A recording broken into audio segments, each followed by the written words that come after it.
Assalamualaikum warahmatullahi wabarakatuh. Selamat semangat pagi anak-anak.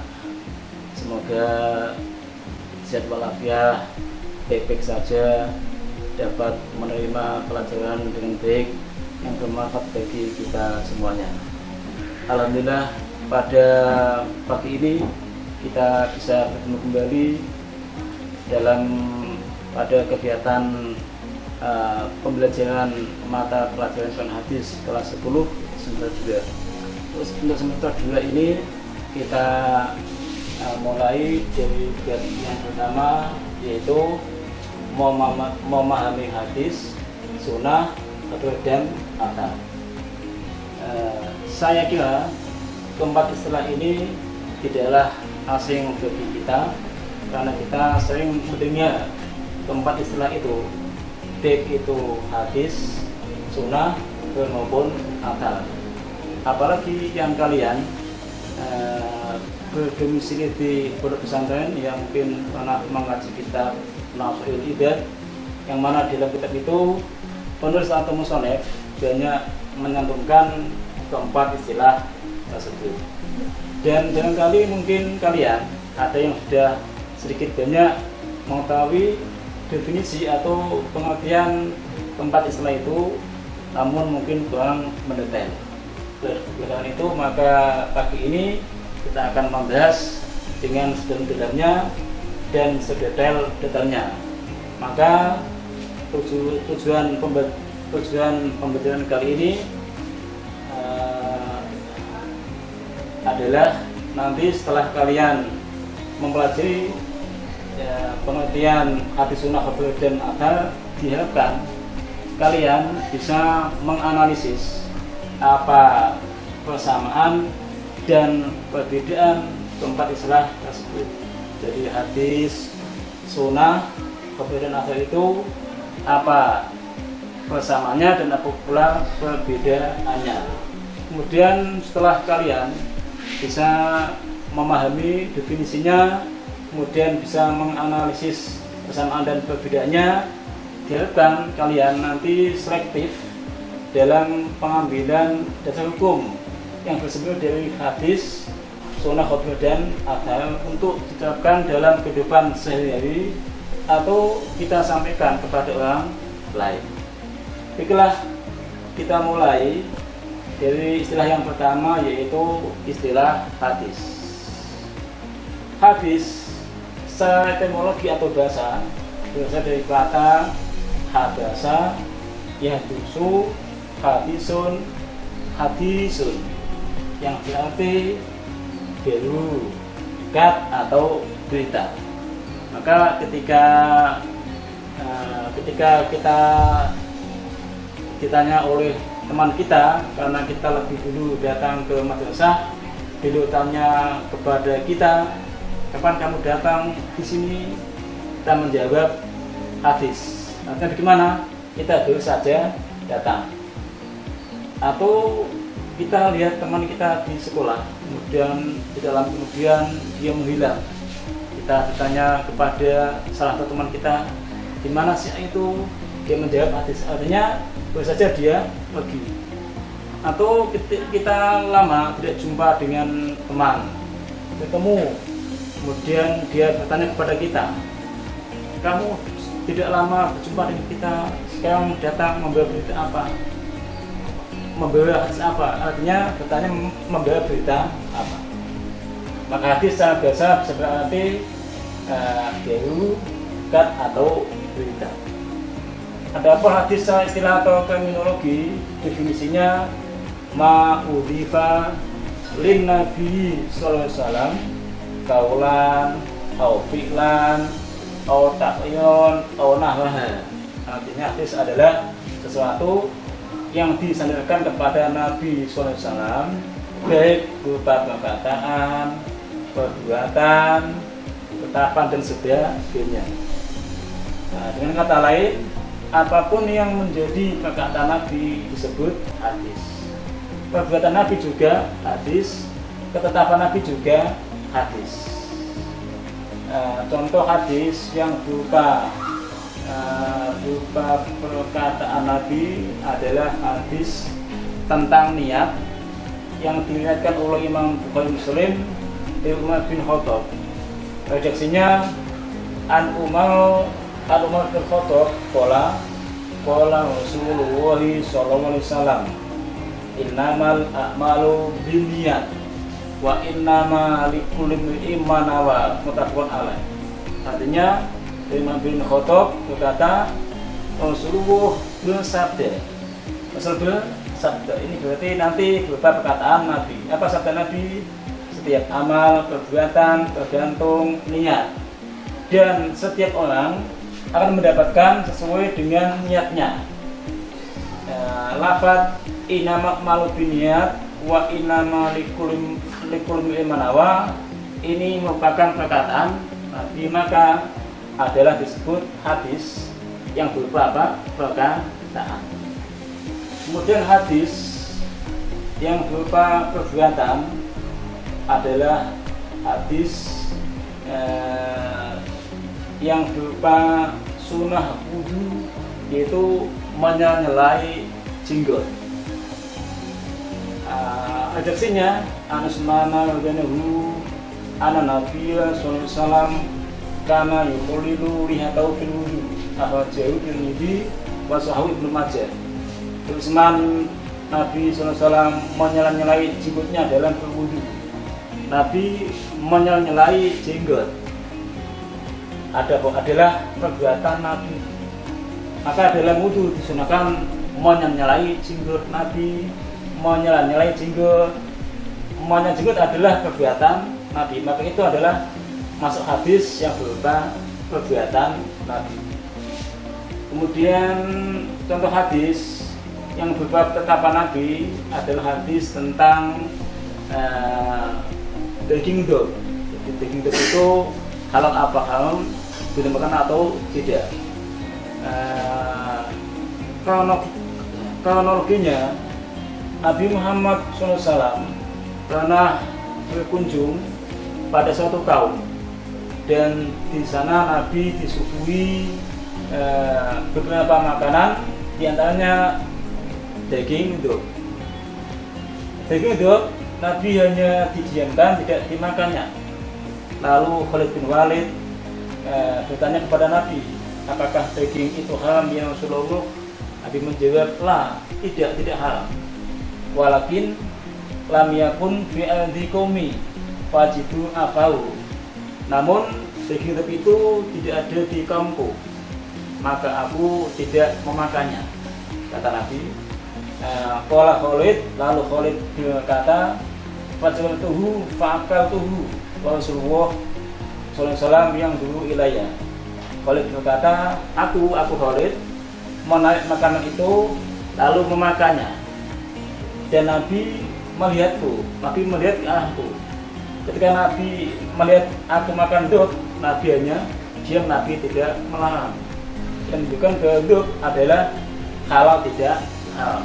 Jadi meskipun Khalid bin Walid yang makan dog, Nabi yang memberi respon atau tanggapan, Nabi mendiamkan, hukumnya adalah halal atau boleh. Itu adalah contoh hadis yang berupa ketetapan Nabi. Atau bagaimana orang lain yang berbuat, Nabi yang memberi respon atau tanggapan. Kita lanjut istilah yang kedua, yaitu sunnah. Sunnah cara berasal dari kata sana ya sunu sunnatan, yang berarti cara atau jalan yang ditempuh, ketetapan, tradisi, atau kebiasaan, apakah tradisi itu baik atau tidak baik. Makanya ketika misalnya ya kita itu selesai lebih cepat dalam mengerjakan soal, kemudian teman kita tanya kepada kita, kamu bisa cepat itu olehnya mengerjakan soal, tunanya bagaimana? Artinya dia bertanya caranya bagaimana, cara mengerjakannya bagaimana, atau jalan yang ditempuh itu bagaimana bisa dengan cepat mengerjakan soal. Kemudian sunnah bisa berarti juga ketetapan. Maka ketika ada kata sunatullah. Artinya bagaimana ketetapan Allah. Dia itu ya, dia itu kaya ya, itu miskin, dia pandai itu sudah menjadi sunatullah. Artinya bagaimana? Sudah menjadi ketetapan Allah. Maka sunnah bisa berarti ketetapan. Dan sunnah bisa juga berarti tradisi atau kebiasaan. Maka ketika kita ingin tahu dari hafalan seseorang, kemudian kita tanya kepada orang lain, bagaimana sunnahnya anak itu ketika sekolah ya, nakal apa tidak, baik apa tidak. Artinya bagaimana kita menanyakan bagaimana kebiasaan anak itu, bagaimana ada kebiasaan anak itu baik apa tidak. Maka sunnah cara biasa bisa seperti apa?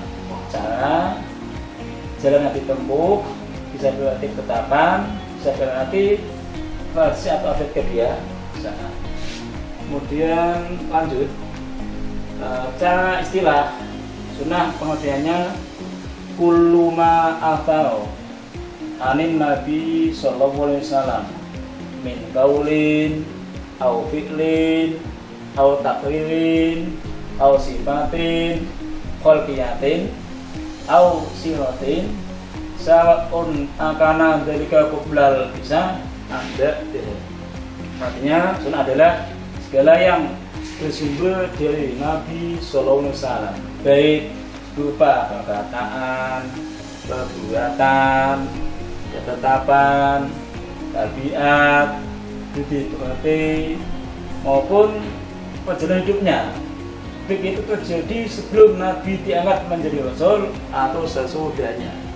Jadi apapun yang bersumber dari Nabi bisa disebut dengan sunnah.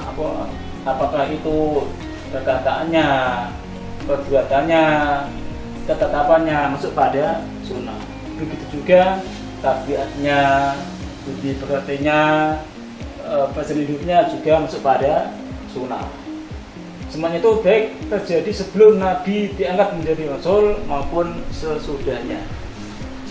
Nah, kalau yang sebelum, yang setelah diangkat tadi benar ya, contoh baik perkataan, perbuatan maupun ketetapan. Yang perkataan tapi contohnya apa? Tentang artinya perbuatan tentang apa tadi? Sunnah wudu, menyelai jenggot. Ketetapan tentang apa tadi? Daging binatang untuk. Ini yang setelah Nabi diangkat. Yang sebelum Nabi diangkat, contohnya apa? Adalah peristiwa pernikahan Nabi. Nabi itu menikah usia berapa tahun? 25 tahun. Artinya itu kan Nabi belum diangkat menjadi Rasul. Maka pernikahan Nabi adalah termasuk sunnah, tapi bukan hadis. Contoh lagi apa? Nabi melakukan berdagang kesam, menemani Khadijah dan juga Abu Thalib. Itu terjadi sebelum Nabi menjadi Rasul. Maka ulahnya Nabi berdagang kesam itu masuk pada sunnah. Apa contohnya? Nabi memimpin peletakan Hajar Aswad di Ka'bah usia 35 tahun. Artinya Nabi belum diangkat menjadi Nabi atau Rasul. Itu juga masuk pada sunnah. Jadi yang membedakan, kalau begitu apa yang membedakan hadis dan sunnah ya? Kalau hadis itu yang bersumber dari Nabi, setelah Nabi dia akan menjadi Nabi atau Rasul. Kalau sunnah sama-sama bersumber dari Nabi, bisa sebelum Nabi diangkat atau setelah Nabi, sebelum Nabi diangkat atau setelah Nabi diangkat menjadi Rasul. Kami jadi kalau seperti itu, setelah Nabi menjadi Rasul. Kalau sunnah bisa sebelum Nabi menjadi Rasul maupun setelah menjadi Rasul. Kita lanjut istilah yang ketiga, yaitu khobar. Khobar cara bahasa berarti ambaun. Amba artinya berita-berita. Khobar sebenarnya adalah kabar. Jadi kalau khobar itu hanya satu berita, kalau kabar banyak berita. Maka ketika kita itu ya ditanya oleh teman, mungkin karena lama tidak jumpa, bagaimana kabarnya, tanya bagaimana beritanya, maka khobar secara bahasa artinya adalah apa? Berita. Kemudian istilah atau terminologi pengertiannya ma'udhifa ilan Nabi sallallahu alaihi wasallam awwalihi, artinya adalah segala sesuatu disandarkan pada Nabi atau selain Nabi. Selain Nabi bisa berupa sahabat atau tabi'in. Ini apapun yang bersumber dari Nabi, baik perkataan, perbuatan, ketetapan, masuk pada khabar. Begitu juga yang bersumber dari selain Nabi, dari sahabat, tabi'in, baik perkataan mereka, perbuatannya, ketetapannya juga masuk pada khabar. Kalau begitu, apa bedanya hadis dan khabar? Kalau hadis hanya bersumber dari Nabi saja. Kalau khabar bisa dari Nabi dan selain Nabi, bisa dari Nabi, bisa dari sahabat dan tabi'in. Jadi apa? Yang bersumber dari Nabi disebut khabar, bersumber dari sahabat tadi juga disebut dengan khabar. Yang bersumber dari Nabi tadi jawabannya ya, apa tadi tentang apa? Hadis tentang niat, sunnah wudu, menyala-nyala jundut, daging binatang hidup. Adapun yang contoh yang bersumber dari selain Nabi, misalnya adalah yang bersumber dari selain Nabi, contohnya adalah